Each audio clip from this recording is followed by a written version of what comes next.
पहले तो मैं झारखंड चैम्बर ऑफ कॉमर्स के सभी पदाधिकारी सभी सदस्यों का अभिनंदन करता हूं और आज मुझे कहते हुए कोई गुरेज नहीं है कि आज मैं सच में पहली बार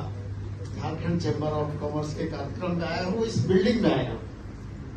बहुत अच्छा लग रहा है, सवाल जवाब होते रहेंगे, लेकिन जो सम्मान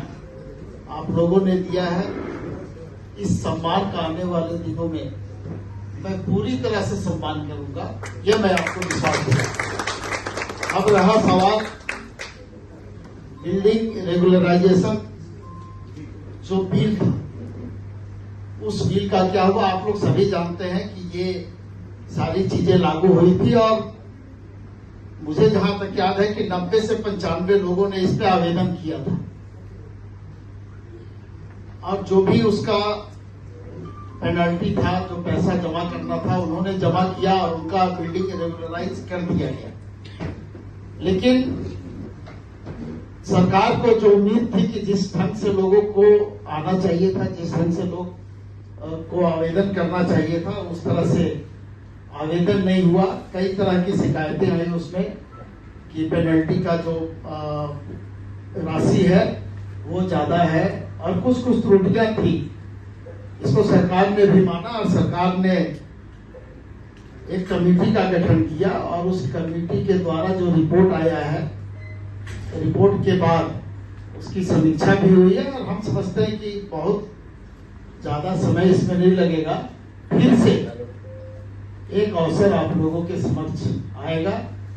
और जो भी शिकायतें आप लोगों की थी उसको दूर करते हुए ये अवसर आप लोगों को मिलेगा। और जो लोग भी उस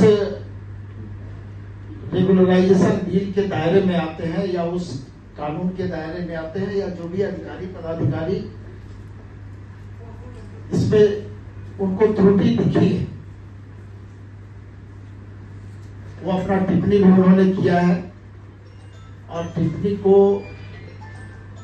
जो कमेटी थी उनके द्वारा उस पर काम भी किया गया और हम समझते हैं कि बहुत हद तक उन सारी चीजों को दूर कर दिया गया। इसलिए बहुत समय नहीं लगेगा, बहुत जल्द ये चीजें आप लोगों के सामने आएगी और उसका लाभ हमको आपको सभी लोगों को मिलेगा। देखिए, सबसे पहले तो चैम्बर के साथियों ने आज ये अवसर मुझे दिया,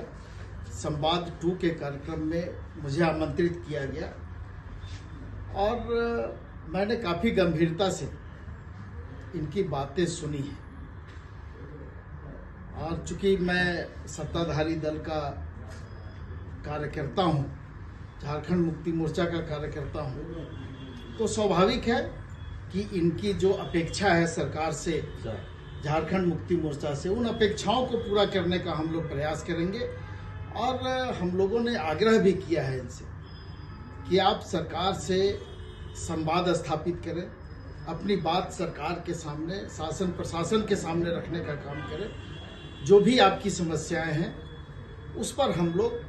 काफी गंभीरता से विचार करेंगे और जो समस्या है उसको दूर करने का प्रयास करेंगे। कुछ बातें ऐसी आई इनके तरफ से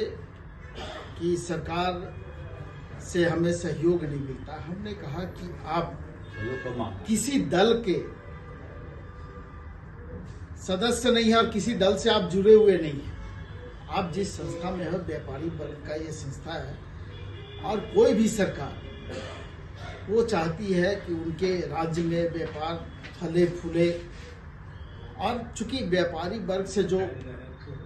टैक्स मिलता है सरकार को, उसका लाभ आम जनता के पास पहुंचता है। तो अगर आप समृद्ध होइएगा, आप अच्छे ढंग से व्यापार को बढ़ाइएगा तो इस राज्य के लोगों के लिए बेहतर होगा। हम आपके सहयोग से राज्य के लोगों के काम को आगे बढ़ा पाएंगे, उनके भलाई जो हमने वादे किए उसको पूरे कर पाएंगे। सर, ये जो परसेप्शन बना हुआ है budget from the desk of federation Jharkhand chamber of commerce and industry, state की सर्वोच्च संस्था है ये व्यापारी वर्ग के लिए, इंडस्ट्रियों के लिए। हम इस बजट में सरकार से चाहेंगे कि व्यापारियों को उनकी सुरक्षा दे, उसके लिए कुछ प्रावधान करे, लैंड अलॉट करे ताकि बड़ी बड़ी इंडस्ट्री आ सके। यहाँ पे लैंड नहीं है, लैंड यूजेस का मामला काफी दिनों से बाधित है, उसको ये लोग ठीक करे, उसमें संशोधन की बहुत ज्यादा आवश्यकता है। व्यापारी वर्ग, हमारा जो बिल्डिंग रेगुलेशन है वो पॉलिसी मैटर है, लेकिन अगर उसमें भी सरकार इसमें कुछ कर सके इसमें तो करके दे। और खास करके हमें चाहिए कि भाई हमें व्यापार करना है तो इसमें व्यापारियों को इसमें सब्सिडी दे, इसमें बजट में वो प्रावधान करके दे कि व्यापारी अगर कोई व्यापार लगा रहा है, उद्योग लगा रहा है तो उसको